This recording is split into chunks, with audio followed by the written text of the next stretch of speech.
ದಕ್ಷ ಮಹಾರಾಜನನ್ನು ಎನಿಸಬೇಡ, ದಕ್ಷ ದೇವರನ್ನು ಪುರಸ್ಕರಿಸಬೇಡ. ಶಾಂತನಾಗು.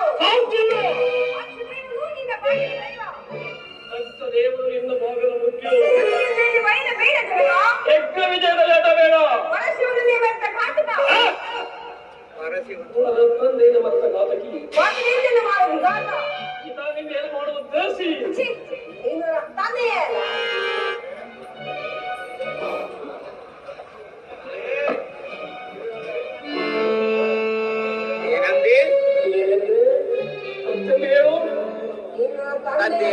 ತಂದೆಯಲ್ಲ,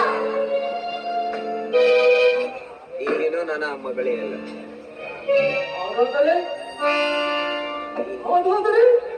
ನೀನು ನನ್ನ ಮಗನೇ ಅಲ್ಲ. ಸ್ಥಿರನಾಗು. ದಕ್ಷ, ನಿನ್ನ ಯಜ್ಞ ಶಾಲೆಯಲ್ಲಿ ಅಲಂಕರಿಸಿದ ಋಷಿಗಳಿಗೆ, ಇಲ್ಲಿ ಕುಳಿತಿರುವ ಬ್ರಹ್ಮ ವಿಷ್ಣುವೇ ಮೊದಲಾದ ದೇವತೆಗಳಿಗೆ, ನೀನು ಮಾಡುತ್ತಿರುವ ಹೋಮಾಗ್ನಿ ಪಾತ್ರೆಯಲ್ಲಿ ಕವಿ ಕವಿದು ಬೆಳಗುತ್ತಿರುವ ಯಜ್ಞೇಶ್ವರಿಗೂ ಕೂಡ ನನ್ನ ಪತಿಯಾದ ಭೂತೇಶ್ವರನಲ್ಲೇ ಚೈತನ್ಯ ಸ್ವರೂಪನು. ಚೈತನ್ಯ ಸ್ವರೂಪ